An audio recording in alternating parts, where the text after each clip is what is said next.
You don't worry about being wrong. You worry about being misunderstood. That moment when you say something simple and instantly feel the need to explain it. Not because it was unclear, but because you're afraid it landed wrong. You replay the tone, the words, the pause after, and you wonder what version of you they heard. You know this feeling. It follows you into quiet rooms, into late nights, into conversations that ended hours ago but never really ended in your head. You don't just communicate. You translate yourself constantly, and somehow it's still never enough. Sometimes you think the real fear isn't being disliked. It's being seen incorrectly, like someone is reading the wrong subtitle under your life. You speak carefully, not because you're unsure, but because you're aware, painfully aware. You sense how easily meaning can bend, how one sentence can turn into a misunderstanding, how silence can be interpreted as distance, how honesty can be mistaken for coldness. So you add context, and then more context, and then a soft laugh to make it lighter. And then you go home and think, why did I even say that at night? This is when it gets louder. You imagine conversations that haven't happened yet. You practice explaining yourself to someone who isn't there. You prepare defenses for accusations no one has made. You don't sleep. You negotiate with the future, with the past. You replay moments where you felt unseen, misread, reduced to something you're not.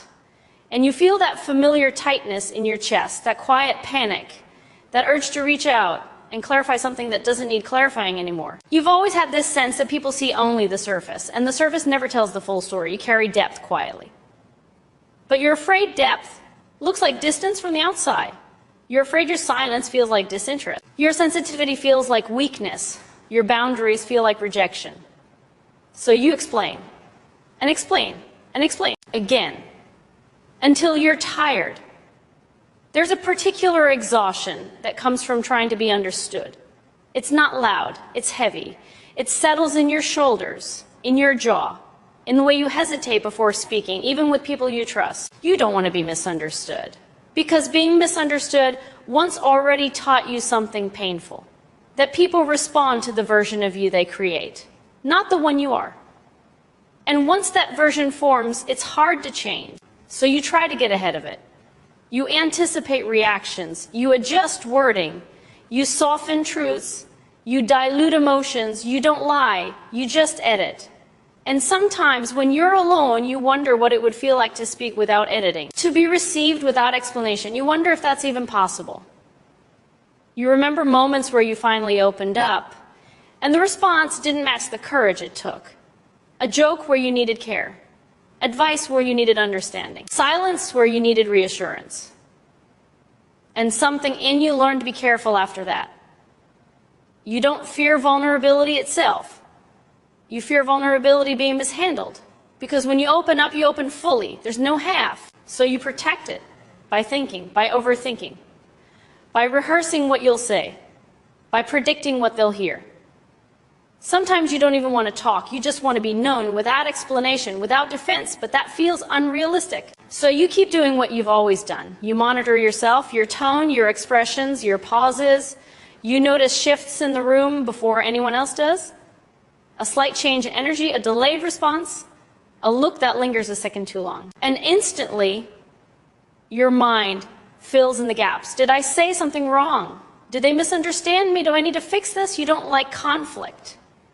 Not because you're afraid of confrontation, but because conflict often comes from misunderstanding. And you've had enough of that, so you smooth things out. You clarify, you apologize when you're not sure you should, just in case. There's a part of you that believes if you could just explain yourself clearly enough, everything would be fine. That if people really understood your intentions, your softness, your depth, they wouldn't misjudge you. But intentions are quiet. And interpretations are loud, and you live in that space between the two. Sometimes you envy people who speak without second guessing, who say things and move on, who don't replay conversations like scenes from a film they're forced to rewatch. You don't know how they do it. Your mind doesn't let go that easily. It keeps asking, what did they mean by that? What did they think I meant by this? And even when everything seems fine, you don't fully relax. There's always a small part of you waiting for the moment someone says, that's not what I meant. Or worse, I thought you were someone else. That sentence hurts more than people realize. Because you've spent so much energy trying to be clear, to be kind, to be precise, to be seen accurately. And when someone still misunderstands you, it doesn't just frustrate you, it shakes something deeper. It makes you question whether being understood is even possible. Late at night, when the world is quiet, this is when the thoughts soften and sharpen at the same time. You think about all the versions of you that exist in other people's minds. The serious one, the distant one, the overly sensitive one, the quiet one. And you wonder which one is closest to the truth. You wonder if anyone sees the full picture, or if everyone just holds fragments. You carry empathy easily. You understand other people's inner worlds instinctively, which makes it harder when that same understanding isn't returned. You notice subtleties, you read between lines, you feel what's unsaid. So when someone doesn't do that for you, it feels lonely in a very specific way. Not abandoned, just unseen. There's a quiet grief in that. You don't talk about it much. Downplay it. You tell yourself you're overthinking, but it keeps showing up in the way you hesitate before sending a message, in the drafts you never send, in the long explanations you type and then delete. You don't want to overwhelm anyone. You don't want to seem dramatic. So you compress yourself into something easier to receive. And then you wonder why you feel so tired all the time. The truth is, you've been carrying the weight of interpretation for a long time. You've been trying to control how you're perceived, not out of ego, out of fear. Fear that being misunderstood means being dismissed.